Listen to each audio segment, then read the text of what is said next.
हम लोग अभी जुटे हुए हैं। हमारे साथ माननीय सांसद सुदामा सर भी हैं और बिहार के कई जिले के जिलाध्यक्ष और झारखंड के भी साथी यहाँ बैठे हुए हैं विश्व भारती जन सेवा संस्थान के। आज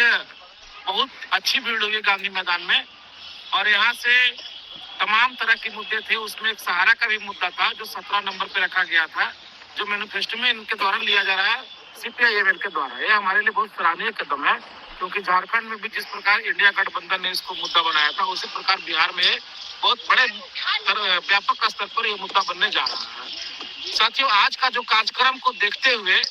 यह निर्णय लिया गया कि हम लोग आने वाले दिन में इस क्रम को टूटने नहीं देंगे और इसीलिए निर्णय लिया गया कि 2 अप्रैल को हम लोग दिल्ली के जंतर मंतर पर तमाम संगठनों को एक साथ एक बैनर के नीचे लाने का काम हम लोग करेंगे और जंतर मंतर पर सहारा के मुद्दे पर पूरे देश भर से भारी संख्या में जुटान करेंगे और एक बहुत बड़ा धरना हम लोग वर्तमान केंद्र सरकार अमित शाह और मोदी जी की जो सरकार है, जो हम लोग भुगतान कराने में बाधक बने हुए हैं, उनके खिलाफ धरना देंगे। तो इसकी तैयारी हम लोग कर रहे हैं। तमाम साथी इस पर सहमत हैं। हम चाहते हैं कि हमारे साथ माननीय सांसद महोदय जी भी हैं, तो वो भी अपनी बात को रखें। माननीय सांसद महोदय जी। नमस्कार, मैं सुदामा प्रसाद, आरा सांसद, CPI-ML भाकपा माले।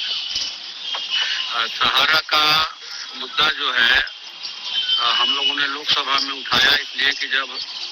2024 में हम लोग चुनाव प्रचार कर रहे थे, वोट मांग रहे थे, तो कई गांवों के गरीब गुरबों ने कहा कि भाई हमारा पैसा सहारा में फंसा है, हम अपनी बेटी की शादी के लिए, पढ़ाई के लिए जमा किए थे और ये लोग हमारा पैसा नहीं देना चाहते हैं। तो हमने इसको गंभीरता से लिया और संकल्प लिया कि इसको मैंने बड़े पैमाने पर आंदोलन का विषय बनाना है। और लोकसभा में जैसे ही मौका मिला 1 जुलाई को, हमने संक्षेप में उठाया क्योंकि 4 मिनट का समय मिला था।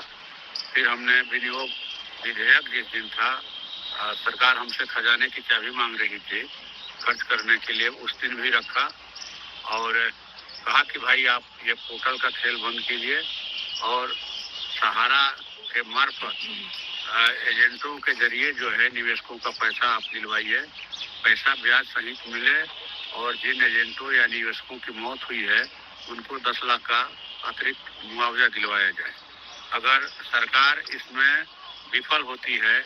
तो ये समझा जाएगा कि कंपनी राज पूरी तरह से यहाँ हावी हो गया है। मोदी जी की सरकार नहीं चल रही है, बल्कि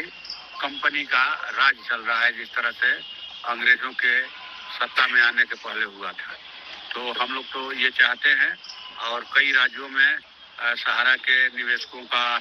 और एजेंटों की बैठक हुई, सम्मेलन हुआ, जैसे तेलंगाना राज्य का, आपको झारखंड राज्य का, इसके बाद आपको बिहार राज्य का पटना में। तो लेकिन सबकी सहमति है कि लोकसभा के अंदर उठे ये सवाल, विधानसभा के अंदर उठे सवाल, लेकिन इस सवाल का हल जो है सड़कों पर होगा और तमाम निवेशकों को, एजेंटों को इसमें शामिल होकर ठीक उसी तर्ज पर जिस तरह से तीनों कृषि कानूनों को वापस कराने के लिए, अपनी खेती और जमीन बचाने के लिए जो सरकार, मोदी सरकार अडानी अंबानी के हवाले करना चाहती थी, देश में भूख के व्यापार को बढ़ावा देने के लिए, उसी तर्ज पर, बल्कि कहिए कि मैंने उनसे सीख लेते हुए, उनकी प्रेरणा से हम लोग यहाँ इस एजेंडे पर अपनी मांगों को बनवाने के लिए, अपना खून पसीने का पैसा वापस कराने के लिए हम लोग सड़कों पर भी आंदोलन करेंगे। और जब बजट सत्र शुरू हो गया है, अभी 14 फरवरी से 9 मार्च तक स्थगित है सदन, फिर 10 मार्च से शुरू होगा और 5 अप्रैल तक चलेगा। तो इसी दरमियान 2 अप्रैल को पूरे देश के सहारा निवेशक, देश के सहारा एजेंट 2 अप्रैल 2025 को नई दिल्ली के जंतर मंतर पर सदन के, पार्लियामेंट के सामने जो है 1 दिवसीय धरना प्रदर्शन करेंगे और अपनी मांगों को जोरदार तरीके से उठाएंगे कि सरकार उनका पैसा दे। मेहनत का पैसा है, खून पसीने का पैसा है, पेट काट करके जमा किया गया पैसा है सहारा में, इसलिए उनकी मांगों को सरकार संवेदनशील होकर के पूरा करे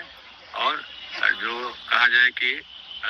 माने दुख पसरा हुआ है सहारा निवेशकों और एजेंटों के घरों में, उस दुख के निवारण का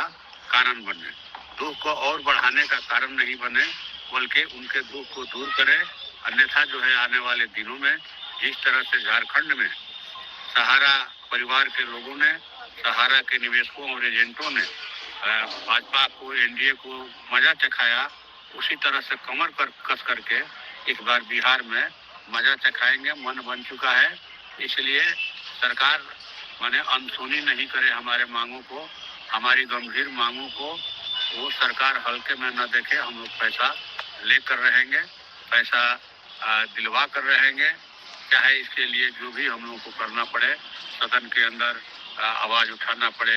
या सड़कों पर लोकतांत्रिक तरीके से, संवैधानिक तरीके से,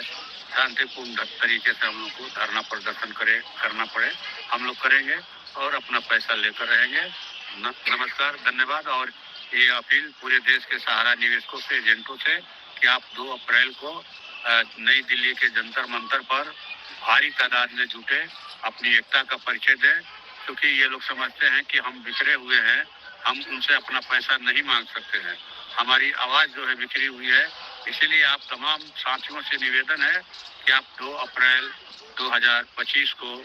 नई दिल्ली के जंतर मंतर पर 11 बजे दिन में इकट्ठा होकर अपनी एकजुटता का परिचय दें, अपने खून पसीने की कमाई को वापस लाने के लिए आवाज बुलंद करें। धन्यवाद।